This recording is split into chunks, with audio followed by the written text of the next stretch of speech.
Le jour où j'ai compris que j'étais hypersensible, ou pas.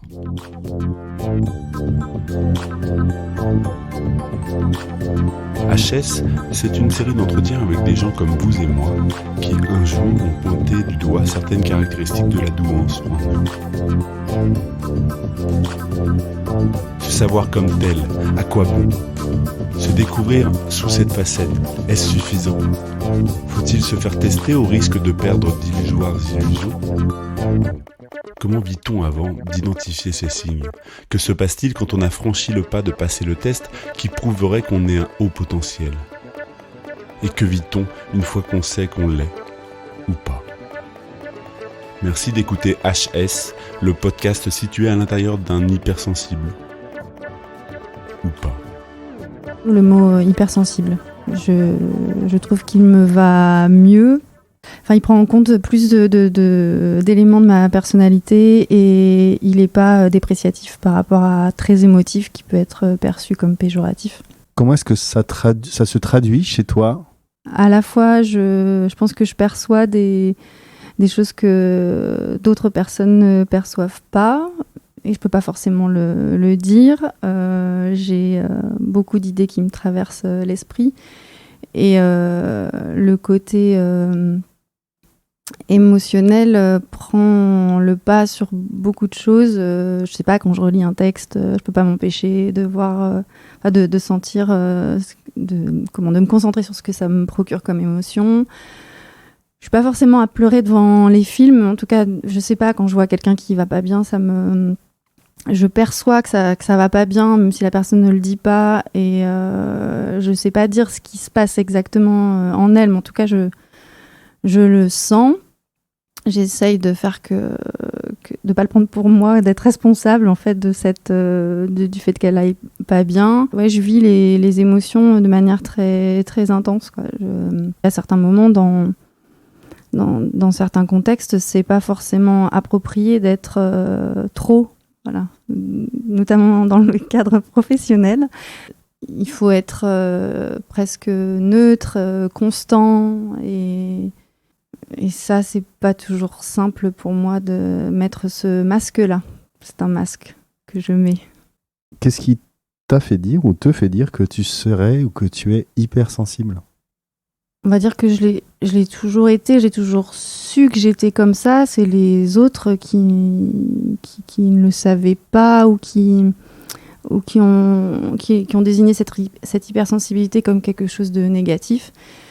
J'ai toujours entendu tout le temps, depuis que je suis toute petite,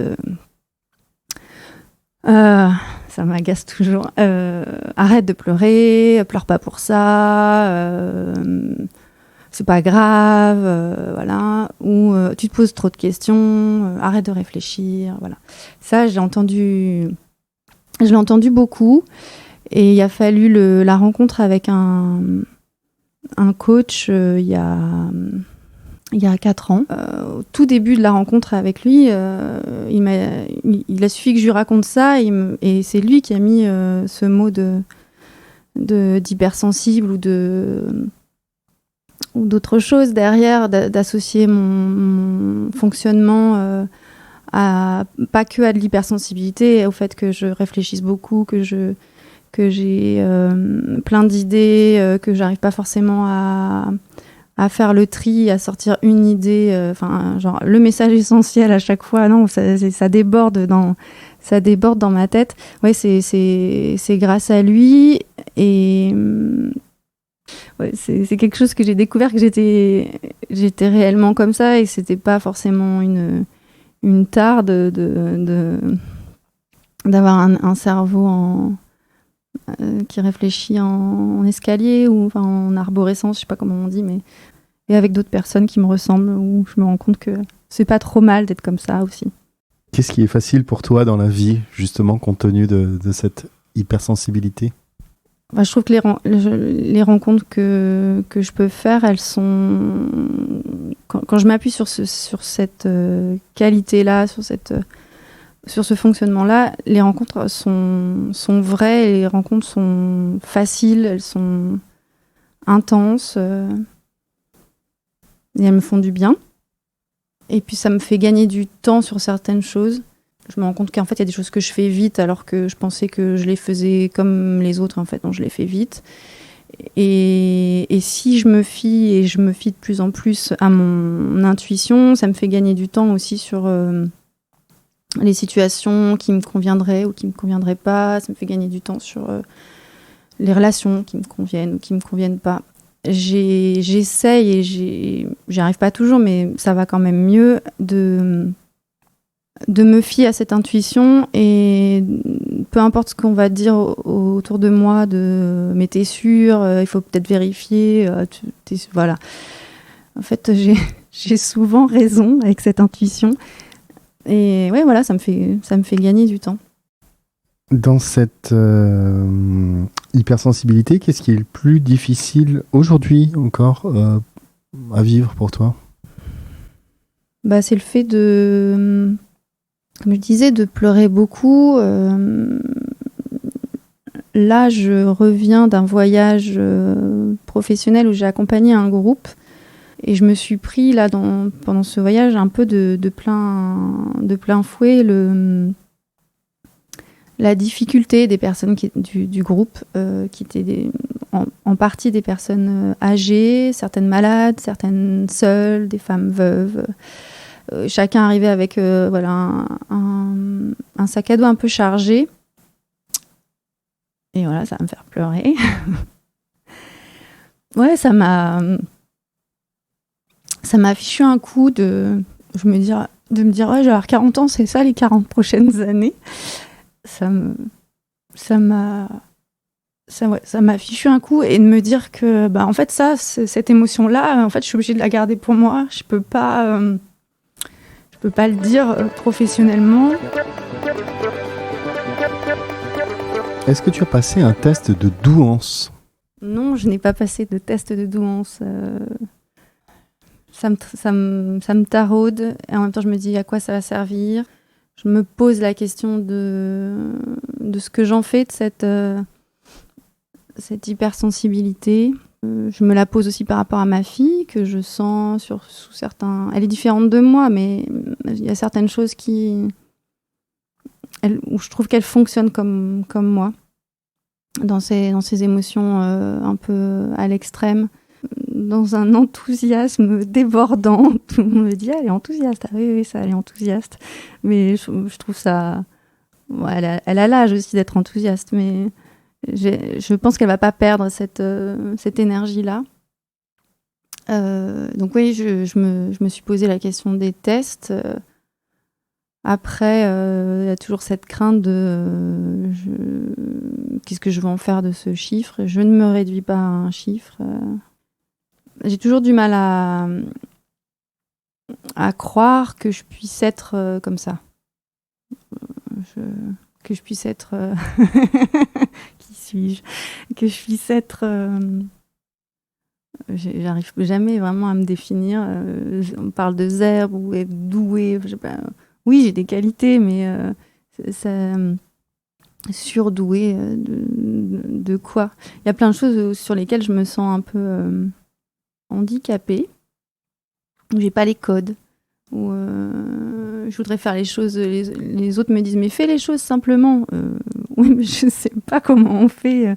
Quand on me l'explique, ah bah oui évidemment c'est simple, mais moi dans ma tête ça part pas simple en fait. Donc si le test m'explique comment je peux faire les choses plus simplement, ou pour que ça me facilite la vie, oui, mais si le test me donne juste un chiffre et que ça m'aide pas plus que ça renforce justement cette complexité, je vois pas l'intérêt. Est-ce que ton entourage, au sens large, est au courant de ton hypersensibilité, et comment est-elle perçue ? Quand j'étais petite, on disait que j'étais une pleureuse. Donc oui, ils sont au courant. Quand j'ai découvert avec ce coach que j'avais cette caractéristique, j'ai tenté d'en parler. J'ai lu aussi sur le sujet pour pouvoir appuyer mes propos. Mon père a eu cette chouette réaction, mais je pense que mon père est aussi comme ça. Ma mère aussi, mais elle ne le sait pas. Mais mes frères aussi, mais ils ne le savent pas. Mon père, en fait, il s'est souvenu d'une réaction que j'ai eue à l'entrée en maternelle. Et ça l'a pas étonné, en fait. J'avais 2 ans et demi.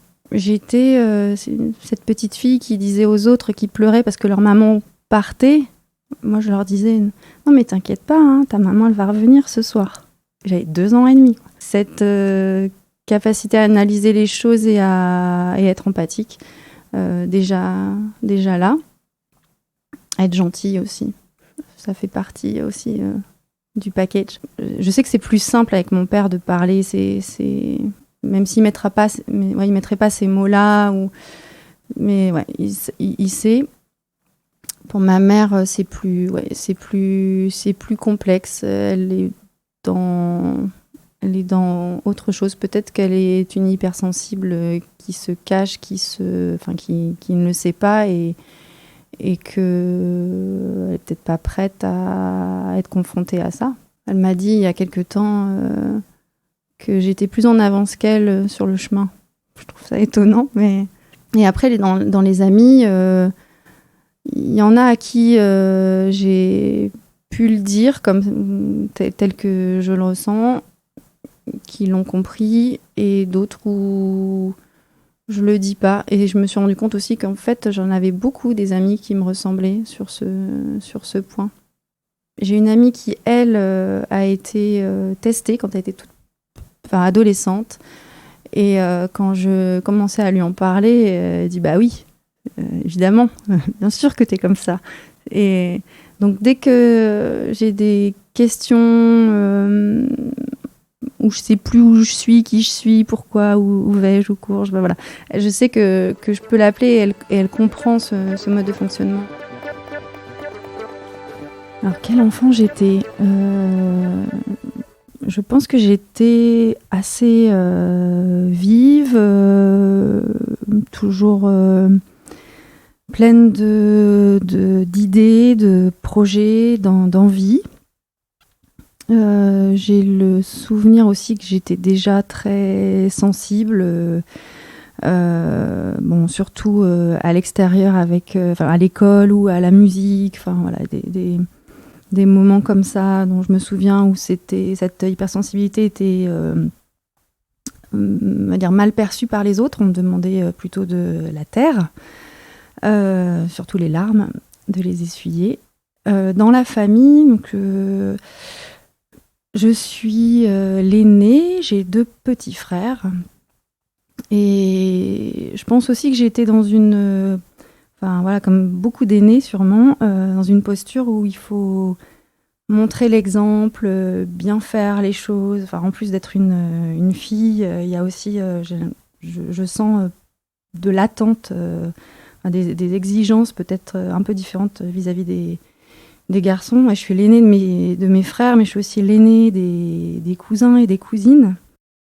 Je pense aussi qu'à certains moments, j'étais peut-être ce qu'on pouvait appeler rêveuse, mais j'aurais plutôt dit parfois mélancolique aussi. Mais c'est pas forcément. C'était peut-être des choses que je faisais toute seule dans ma chambre. Je sais que j'ai passé beaucoup de temps jusqu'à l'adolescence à rester enfermée dans ma chambre, parfois à regarder à la fenêtre, à écouter beaucoup de la musique, la radio, à écrire, à faire de la musique. Je fais de la flûte traversière depuis que j'ai 10 ans. Même si le solfège me gonflait, c'est d'ailleurs pour ça que je pleurais à la musique, c'est à cause du solfège. J'ai grandi dans le Nord, dans une maison, au milieu on appelait ça le quartier. En fait, juste en face de chez moi, il y avait un espace vert et des maisons tout autour. Enfin, ça, c'est sûr que j'ai été une petite fille aimée, attendue, choyée. Je pense à mes grands-parents, mes parents aussi. Mon papa s'est occupé de moi les premières années de ma vie parce que ma maman travaillait et que lui, il avait plus de disponibilité par rapport à son travail.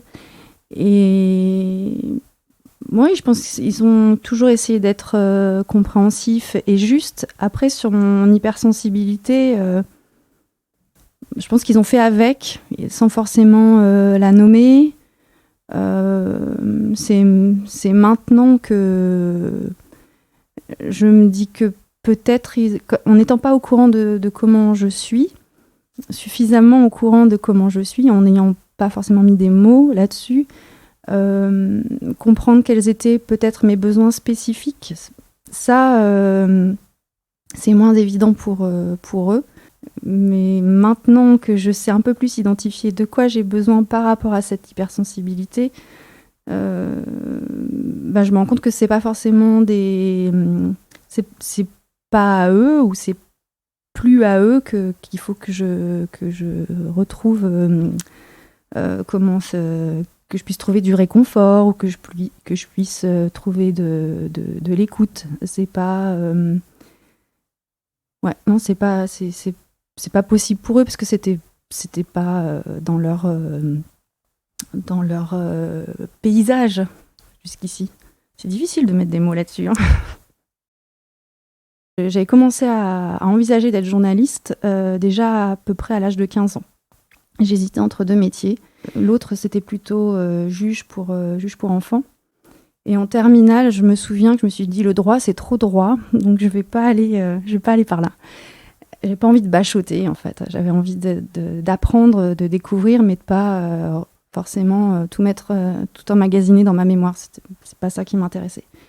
Puis de pouvoir rencontrer des gens. Cette année-là, j'ai donc préparé les concours de Sciences Po.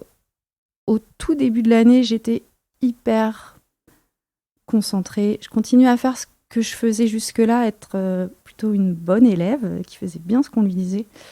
Et puis il y a eu un moment, donc 18 ans et demi, voilà, je sais plus trop ce qui s'est passé, mais en tout cas j'en ai eu marre de faire ce qu'on attendait de moi. Et peut-être que c'est pour ça, peut-être pas, mais en tout cas j'ai pas eu les concours de Sciences Po. J'ai fait des allers-retours. Lille, Paris, Toulouse aussi en stage, et voilà, et Tours, et après retour à Paris. Donc en fait, bout à bout, entre mon bac jusqu'à la fin de mes études, 2003, j'ai 1 an et demi de formation en stage, en plus de mes études. Pour moi, ça compte. C'est vraiment là que j'ai appris que c'était vraiment ce métier-là que je voulais faire. Que je pense la petite graine de j'ai envie d'être dans la transmission, d'être sur des sujets de fond, de fond, de sens. Et aussi, si possible, de m'adresser à une cible jeune. C'est venu là. Et j'ai commencé à travailler. Et donc là, début de la vie professionnelle, des piges pendant 7 ans, avec des piges en jeunesse, des piges en prescato, un peu de petits boulots tout début aussi. J'étais hôtesse d'accueil, mais c'est intéressant, on apprend des choses sur les relations humaines qui sont intéressantes. Et puis après, 17 ans comme ça de pige, et puis après j'ai eu un peu plus de CDD, même si c'était associé à des piges. Et il y a 2 ans, donc, j'ai été embauchée en CDI à temps plein pour un poste de secrétaire de rédaction. Et depuis 1 an maintenant, je suis à temps plein en CDI à un poste que j'estime être à la hauteur de ce que j'attendais depuis 15 ans en fait. C'est énorme, 15 ans. Mais ouais, j'ai pas l'impression d'être arrivée là où je voudrais être, c'est-à-dire voilà, j'ai pas perdu c'est toujours dans un coin de ma tête de m'adresser à un moment donné à cette cible jeune. On est 15 ans en dehors d'une entreprise, voilà, on est parfois un petit peu déconnecté de la réalité, et puis c'est la première fois aussi dans ma vie professionnelle que j'ai des vrais retours sur mon travail, que j'ai des retours constructifs, que je vois ma marge de progression, que j'ai le droit de rêver aussi un peu plus qu'avant, alors que pendant ces 15 années, il y a eu de nombreuses fois où j'ai failli abandonner la bataille, changer de métier, et ouais, où ça a été vraiment difficile, mais jusqu'ici, je voyais pas ce que je pouvais être d'autre. Est-ce tu pourrais me citer 1 ou 2 personnalités que tu trouves bouleversantes, marquantes, inspirantes ? Alors là, la première qui me vient, c'est Simone Veil. D'abord pour son histoire, tragique, mais en même temps, c'est surtout ça qui me touche, c'est sa force de vie, son regard qui me reste dans les yeux. J'ai été touchée, j'étais triste quand elle est décédée. Son combat pour les femmes. Et puis je l'avais entendue dans une émission, un documentaire, je ne sais plus très bien, où elle expliquait que son lit avait une place centrale dans sa vie, qu'elle y travaillait, qu'elle y discutait, qu'elle y mangeait, enfin voilà. Et je sais pas, ça paraît très un détail, mais j'ai limite ce rapport-là aussi. C'est un endroit que j'aime beaucoup. C'est un de mes endroits préférés, mon lit. Et je sais pas, voilà. Alors que c'est une grande dame et intelligente et sensible, et voilà, et qu'elle raconte ça, qui est finalement très simple, qui est pas, c'est pas mondain du tout. C'est pas prétentieux comme lieu. Ben, ça me plaît, cette simplicité-là. La femme qu'elle est m'inspire en me disant que si elle a traversé tout ça, si elle s'est battue pour qu'on ait aujourd'hui cette liberté de choisir de ce qu'on peut faire ou pas de notre corps, j'ai trouvé ça hyper audacieux dans l'époque... à l'époque à laquelle elle a mené ce combat, je me dis qu'il y a encore des combats à mener dans ce sens-là aujourd'hui, et au quotidien d'ailleurs, dans les petites choses, c'est pas forcément à la tribune, à l'Assemblée nationale. Ça m'inspire. Je m'appelle Mathilde, j'ai 40 ans, une fille et je suis journaliste. Quel sens tu donnes à ton hypersensibilité ? Elle me sert à capter des choses que les autres captent pas forcément. Elle m'aide. Peut-être ça peut paraître des fois naïf. Enfin, ma spontanéité peut paraître naïve, mais en fait, je me rends compte combien de fois que j'ai raison, j'allais dire. Non, mais que je viens pointer quelque chose qui dysfonctionne et que les autres soit n'ont pas osé dire ou n'ont pas osé, n'ont pas perçu. Et j'ai l'impression, je parlais de ça tout à l'heure avec un collègue, j'ai l'impression d'être parfois la porteuse de mauvaises nouvelles, mais alors que je dis pas les choses avec un objectif malsain, c'est pas calculé. Voilà. Donc ça sert et en même temps ça dessert. L'hypersensibilité, l'hyperémotivité, après, non, c'est juste que je vis les choses très intensément, mais c'est vrai que les pleurs, ça peut être perçu comme quelque chose d'enfantin, en tout cas, associé à l'enfance, ou comme si c'était un caprice, alors que, non, je fais pas exprès d'être comme ça. Et dans le milieu professionnel, c'est pas forcément, on n'est pas censé pleurer, quoi, en fait. Il faut être des adultes forts à faire le masque, mettre une façade, tout ça. Penser à sa réputation, ça m'intéresse pas en fait. Mais dans le milieu professionnel, il faudrait faire attention à ça. J'espère que si j'ai été créée comme ça, c'est pas pour rien. J'ai peut-être quelque chose à apporter d'un peu plus... C'est un mélange de légèreté et de profondeur, à la fois d'amener du sens et en même temps d'amener du... Ça paraît prétentieux de dire ça, d'amener du beau.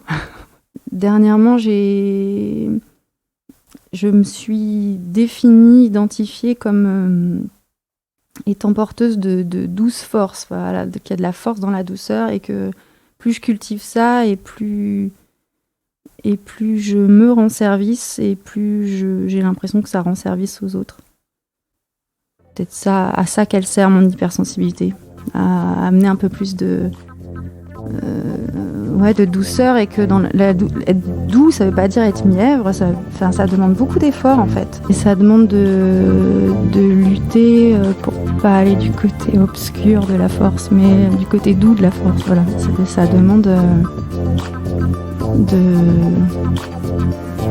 d'intelligence. Merci d'écouter HS, le podcast situé à l'intérieur d'un hypersensible. Ou pas.